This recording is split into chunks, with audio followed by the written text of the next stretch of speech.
A chegada dos filhos, a entrada na maternidade, muitas vezes traz um aumento do transtorno ansioso, um processo de piora da ansiedade. Porque junto com os filhos vem também excessos de preocupações, excesso de medos. Medos que adoeça, medo de eu não dar conta, medo de muita coisa, medo de sobrecarga, medo inclusive que ele sofra de ansiedade. Então, essa preocupação acaba virando o foco. Como que eu faço para ajudar meu filho a vencer o medo e, de fato, prevenir com relação ao transtorno ansioso? É isso que nós vamos te explicar hoje. Eu sou Sandra, sou especialista em tratamentos para ansiedade e junto com a minha parceira Inês, nós estamos aqui para te ajudar a dizer chega! Chega de medo, chega de ansiedade, para você poder aproveitar mais a sua filha, seu filho e viver livre. Bom, hoje então você vai ter um passo a passo de como poder ajudar seu filho a vencer a ansiedade. São 7 passos. Vamos ver cada um deles numa sequência bem fácil para você poder colocar em prática. Primeiro passo. Quando você for ajudar seu filho, esteja bastante tranquila, bastante segura. Então você deve ajudá-lo no momento que você estiver se sentindo bem. Ou seja, presta atenção na sua respiração. Se a sua respiração estiver muito rápida, ofegante, não é sinal positivo para você poder ajudá-lo naquele momento. Se equilibre primeiro e você tranquila, você vai passar essa tranquilidade, essa segurança de que você sabe exatamente o que você está ensinando para ele poder pôr em prática e vencer o medo. Segundo passo, converse com seu filho para você entender o que ele está sentindo. O que é esse medo? É medo do que mesmo? E se ele está com aquilo, sentindo aquilo, o que ele está pensando que pode acontecer? O que ele está imaginando? O que de pior, de fato, ele está temendo? Terceiro passo. Dada essa conversa com ele, você vai explicar do que se trata tudo isso que ele está tentando evitar ou está sentindo. Você vai explicar para ele que o que ele está sentindo é uma emoção chamada medo. Existem outras emoções também. E cada emoção, a gente sente de uma forma determinada dentro da gente, de uma forma determinada do nosso corpo. E como que a gente sente medo? Como que o nosso corpo sente medo? Você vai explicar para ele que o coração acelera, a gente sente como se o coração fosse sair, a respiração fica rápida, às vezes fica até ofegante, às vezes a gente sente um certo tremor, às vezes a gente sente também um suor nas mãos. E isso faz parte dessa emoção. É natural, todo mundo sente essa emoção, crianças, adultos, pessoas mais velhas, todos nós. E você pode até dizer, a mamãe, o papai também sente isso. É natural. Portanto, a gente sempre vai ter uma situação ou outra que a gente vai sentir esse frio na barriga, que é o primeiro sinal de que você está com medo. E também você pode acrescentar, não é só ser humano que sente medo, não. Não somos só nós, gente, que sentimos medo. Os bichos, os animais também sentem medo. Gatinho tem medo, elefante tem medo, jacaré tem medo. Todos os animais sentem medo. Por quê? Porque o medo serve para a gente tomar cuidado. Então, o medo é muito importante. O medo ajuda a gente a prestar atenção e a evitar aquilo que pode acontecer de pior. Imagina se a gente fosse andar de bicicleta e não tivesse nenhum medo. Seria perigoso, porque a gente poderia se ralar ali muito fácil. Então, o medo de andar de bicicleta vai fazer com que a gente tome mais cuidado quando a gente for aprender e também preste mais atenção nas curvas, naquilo que está na frente e no nosso equilíbrio. Quarto passo.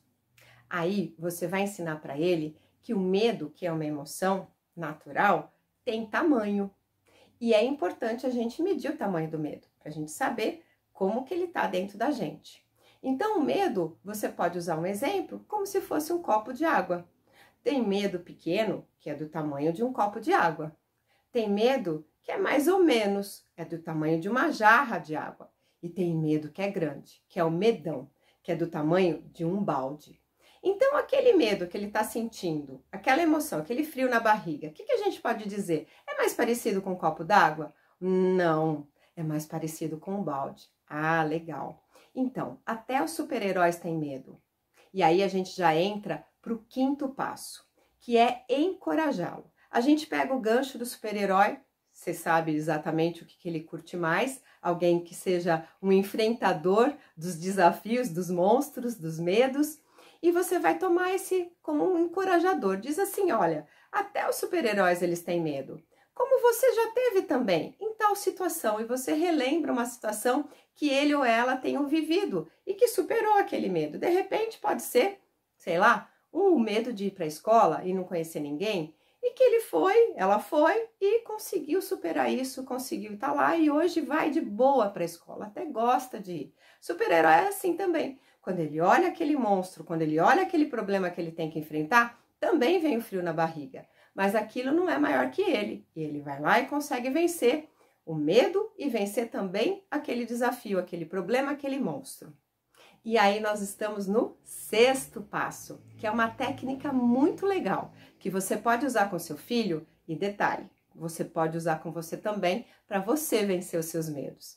Bom, essa técnica é uma técnica também de um passo a passo, dentro da técnica desses 7 passos que nós vamos falar. É uma técnica que se chama monstrão, balde d'água, monstrinho, copo d'água. A gente vai transformar aquilo que é balde d'água em pequenos copos d'água. A gente vai transformar o monstrão em monstrinhos. Como que a gente faz isso? A gente vai picando, dividindo aquele problema em probleminhas menores que a gente sabe que assim como o super-herói consegue enfrentar, nós também conseguimos. E isso é que nos faz super poderosos. Bom, vamos dar um exemplo para ficar mais claro. Vamos supor que seja medo de dormir no escuro. Nem quer mais dormir no quarto porque tem medo de dormir no escuro. Esse é o monstrão, esse é o nosso balde de água.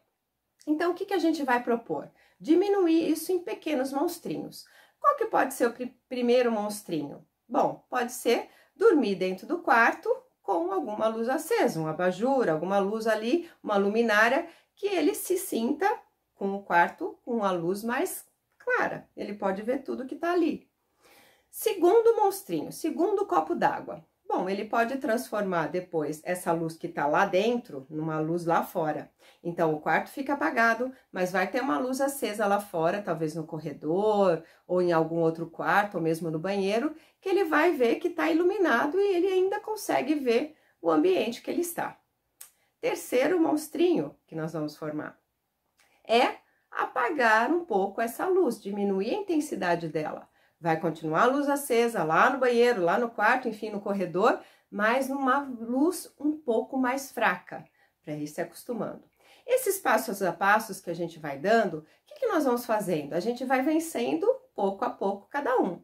Às vezes, um passo demora 1, 2, 3 dias, tem passos que podem levar até uma semana. Você vai sentindo o quanto tá difícil, o quanto tá fácil para o seu filho ir nesse passo a passo. E a gente segue diminuindo o monstrão em pequenos monstrinhos. Então, a gente já pôs a luz dentro do quarto, já pusemos a luz fora do quarto, já pusemos uma luz fora do quarto mais diminuída na sua intensidade, e agora a gente vai pôr o quarto apagado, o ambiente externo apagado, mas a gente vai deixar uma lanterna na mão dele, na mão dela. Para quê? Para se surgir qualquer sensação ruim, eu ligo a lanterna e verifico que tá tudo ok. Beleza. Esse, então, seria o quarto passo, quarto monstrinho, quarto copo d'água. Vamos para o quinto, então. O quinto seria eu colocar essa lanterna que estava na mão, estava mais acessível, mais longe. Para quê? Para não ser tão fácil eu poder pegar e acender a luz. Para realmente encorajar. Então, eu coloco a lanterna, mas ainda distante da cama onde a criança está dormindo. Beleza. O último monstro, então, qual que seria? Que daí já não é nem, né, muita novidade, porque a gente já conseguiu chegar até o monstrão, é dormir com tudo apagado. E aí a gente vai para o 7º passo, que é fundamental e muito importante, e muitas pessoas esquecem dele, que é comemorar, celebrar, ter um alto impacto emocional positivo do vencer a cada passo, porque vencer o medo é vencer cada monstrinho, cada copo d'água. E todos os vencimentos que eu vou tendo ao longo desse caminho, eu vou comemorando, eu vou celebrando, eu vou colocando alguma coisa, algum adesivo no meu quarto, eu vou fazendo alguma marcação, eu vou fazendo algum desenho, ou seja, eu vou marcando para mim e precisa ser uma marcação material externa para eu me lembrar que eu consigo, eu posso, eu venço os meus medos. Muito bom, muito fácil, não é? Parece complicado, o vídeo foi um pouco longo, mas é uma explicação muito poderosa de como você ajuda o seu filho a se prevenir de um transtorno, já lidando direto com os medos. Se você gostou, dá um curtir para nós, deixa aí nos comentários como é que você escutou, se você já fez algo parecido, se funcionou ou não, e por favor, compartilha, para que mais filhos e filhas possam ser ajudados e mais mães fiquem sossegadas. Se inscreva nos nossos canais e foca no que funciona.